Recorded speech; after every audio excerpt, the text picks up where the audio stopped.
राना एहसान अफजल साहब, अभी आप अली जफर साहब की बात सुन रहे थे, उन्होंने कहा कि हमारा पैगाम पीटीआई के प्लेटफॉर्म से बड़ा वाज़ेह गया है और हम इंडिया के हवाले से पाकिस्तान के साथ खड़े हैं, रियासत के मौक़िफ़ के साथ खड़े हैं, लेकिन हम तो कह रहे हैं कि ज़्यादा आवाज़ को तवाना करने की ज़रूरत है। उसके लिए आपको इमरान खान को किसी प्लेटफॉर्म पर लाना चाहिए, जैसे कि ऑल पार्टीज़ कॉन्फ्रेंस। देखिए, बात यह है कि अगर खान साहब को सज़ा ना हुई होती या खान साहब जो है इस वक्त पार्लियामेंट के मेंबर होते हैं और उनको सज़ा ना हुई होती तो ये टॉपिक ऑफ डिस्कशन ही ना होता। क्योंकि अभी उनको सज़ा है तो बाकी इनकी पार्टी मौजूद है। अब बड़ी सिंपल सी बात है, एक प्लेटफॉर्म है, उस पर रियासत सोचती है कि हमने जितनी जमातें हैं उनको एक ब्रीफिंग देनी है और इधर से हम एक मैसेज जो है वो भेजेंगे कि जितनी जमातें हैं उसका क्या मौक़िफ़ है।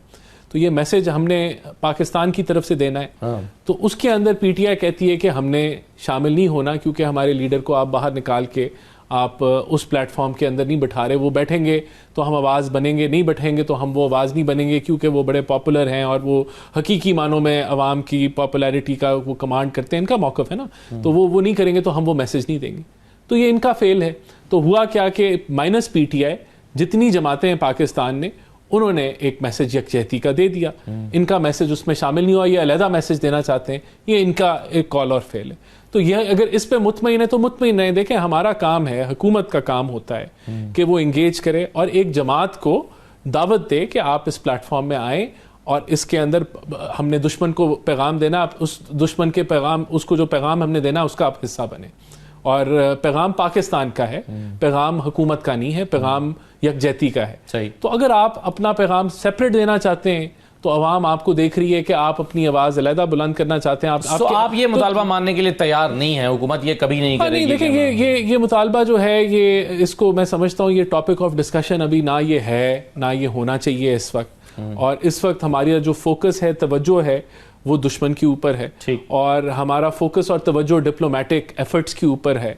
और यहाँ हम अपनी जो है वो क्या कहते हैं, अपनी मस्जिद नहीं बनाना चाहते और ना उसके ऊपर ज़्यादा तवज्जो देना चाहते हैं। ये बदकिस्मती से हम तो समझते हैं कि ये हमेशा ही ऐसे होता है।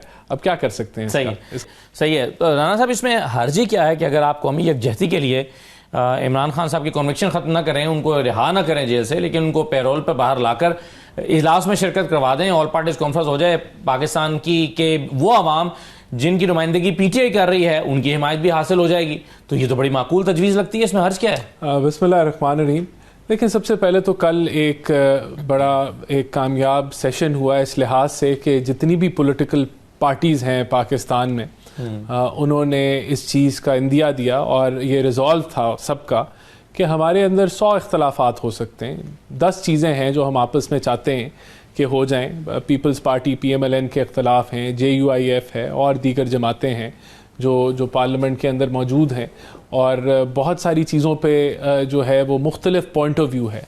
लेकिन इस चीज़ के ऊपर के जो भारत ने और मोदी हुकूमत ने जो बर्बरियत दिखाई है उसके ऊपर हम सब एक हैं और उसके ऊपर हम यूनाइटेड हैं, पाक अफवाज के साथ हम यूनाइटेड हैं। और ये तो पीटीआई भी कह चुकी है, मतलब इमरान खान की ट्वीट भी आ चुकी है और पीटीआई खुद भी ये बेशक गौर कह चुके हैं। देखिए, ये अगर एक प्लेटफॉर्म पे बैठ के कहा जाए तो उसका बहुत ज़्यादा वज़न होता है और उसका फिर मैसेजिंग भी बड़ी स्ट्रांग होती है। और अगर ये आप कहें कि मैं इस प्लेटफॉर्म पे नहीं उस प्लेटफॉर्म पे मिल सकता हूँ आपसे, या उस प्लेटफॉर्म पे नहीं मैं वो 2 किलोमीटर दूर जो प्लेटफॉर्म है वहाँ मिलूँगा, यहाँ नहीं आऊँगा, तो फिर आप जो है अपनी शराइत, अपनी ज़ाती पॉइंट ऑफ व्यू को आप ला रहे हैं अंदर कि आप एक नेगोशिएशन में आ रहे हैं। सही है। आप एक जो है वो फिर आपको यूनिटी नहीं दिखा रहे।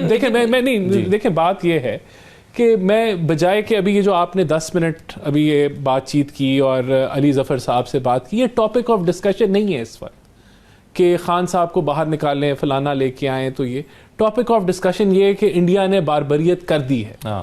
इंडिया जो है वो कश्मीर के अंदर 2000 मुसलमानों को उसने जो है जेल के अंदर 50 घर मस्मार कर दिए हैं। इंडिया ने इंडस वाटर ट्रीटी को हेल्ड इन अबेंस कर दिया है। हम डिप्लोमेटिक एफर्ट्स कर रहे हैं, हम जो है वो जंग की तैयारी के अंदर हैं, हम जवाब देने के लिए और आप इसके लिए चाहते हैं कि तमाम सियासी जमातें एक पेज पर हों और तमाम जो पाकिस्तान के अवाम हैं वो एक नुक्ते पर हम तो चाहते ही हैं।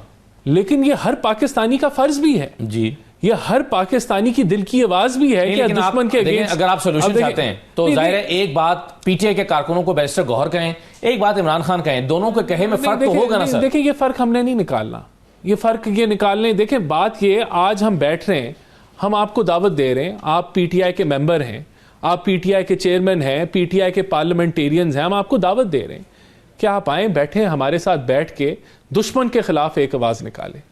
हम दावत दे रहे हैं ना आपको। अब आप कहें कि क्योंकि अब जो है जब तक ये नहीं होगा और ये नहीं होगा, देखिए वो मौक़िफ़ छोड़ दें। सर देखें ना, देखिए वो मौक़िफ़, पीटीआई पॉलिटिकल पार्टी है, मौक़िफ़ को छोड़ दें। नहीं, मौक़िफ़ उनका क्या है? पीटीआई का मौक़िफ़ ये है कि अगर आप जो पर्पस अचीव करना चाहते हैं वो ज्यादा मुअस्सर हो सकता है कि अगर वही बात इमरान खान करें, आप उधर आके ये बात कर लें। लेकिन वो जो प्लेटफॉर्म है जिससे पैगाम तो हम जा रहे हैं ना, उस प्लेटफॉर्म से पैगाम जा रहा है, दुश्मन को पैगाम जा रहा है, दुश्मन देख रहा है, तो आप उसका हिस्सा नहीं बन रहे जिस प्लेटफॉर्म से पैगाम दुश्मन को जा रहा है। आपका अगर कोई मौक़िफ़ है आप उधर आके पेश कर दें। तो ये वक्त नहीं है कि आप शराइत रखें, ये वक्त नहीं है। और ये देखें, ये हमारा काम है दावत देना, हमारा काम है उनको कहना कि ये प्लेटफॉर्म पार्टी को अवेलेबल है, पार्टी आए, इसमें बैठे, मुल्क के लिए आए, हमारे लिए ना आए। हमारे लिए तो नहीं आना था। अगर कल मिसाल के तौर पे ये जो ISPR की ब्रीफिंग थी उसमें क्या ये जो मैसेज है कि पीटीआई नहीं आई, सर ऐसे नहीं, एक मिनट ये मुझे सिर्फ बात, ये मैसेज जो है दुश्मन ने इसको कैसे लिया होगा कि वहां जो है वो पीटीआई जो है तकसीम आप कह रहे हैं। तो अगर ये मैसेज देना है, अगर ये मैसेज देना है पीटीआई ने, तो कामयाब है इस चीज के ऊपर। मुझे एक बात देखिए, मैं समझता हूं अवाम जज कर रही है ना। हम तो कह रहे हैं कि ये प्लेटफॉर्म अवेलेबल है, आप इधर आए, बैठे। अब आप कहें जी हमारे लीडर को निकालें। मुझे सिर्फ एक सवाल का जवाब दे दें, मैं फिर बैरिस्टर साहब के पास जाता हूं। मुझे ये बताइए कि अगर पीटीआई को आप दावत देते हैं और पीटीआई आ जाती है और वो कुछ भी कहे और उस पर इमरान खान की स्टैंप न लगी हो, तो वो कितनी मुअस्सिर होगी? ओ भाई, पीटीआई के इंटरनल प्रॉब्लम्स क्या हैं कि किसकी स्टैंप लगी, किसकी स्टैंप नहीं लगी, वो तो एक जमात है ना, या तो वो जमात नहीं है। यानी कि कहने का मतलब क्या, हम जो है चार्टर ऑफ इकोनॉमी की बात नहीं करते थे जब ऑपोजिशन में हैं? क्या हम नेशनल सिक्योरिटी की मीटिंग में जब हम कहते थे कि ये जाली हुकूमत है, हम कहते थे कि ये फाशिस्ट्स हैं, हम कहते थे कि नैब को ये कंट्रोल करके हमें ये जो है वो दीवार के पीछे चुनवा रहे हैं, तो क्या हम जो है कोविड की मीटिंग्स में नहीं आते थे? क्या हम जो है उस वक्त अगर मुल्क के अंदर नेशनल सिक्योरिटी का इशू था उसकी मीटिंग्स में नहीं आते थे? जी। हम कहते हैं कि जी आप शहबाज शरीफ को निकालें, हमजा शहबाज को निकालें, साद रफीक को निकालें, एहसन इकबाल को निकालें, ख्वाजा आसिफ को निकालें, वरना हम जो है वो कुछ नहीं करेंगे। ये देखिए, ये तो फिर इस तरह की 2500 शराइत होती हैं हर वक्त जमात में और सियासत में होते हैं। 2500 मसाइल चल रहे होते हैं, कभी लीडर हमारे अंदर होते हैं, कभी इनके अंदर होते हैं। तो हम ये कहें कि मुल्क के दुश्मन से लड़ाई है, पहले मेरे लीडर को बाहर निकालो। कि इनकी इंटरनल अगर मामलात इनके नहीं सीधे कि पार्टी नहीं फंक्शन कर सकती, पार्टी जो है वो कोई मौकफ नहीं रख सकती, मुल्की मफाद के अंदर कोई बात नहीं कर सकती जब तक, तो फिर ये इनका मौकफ है। ठीक है, बिल्कुल बैरिस्टर साहब।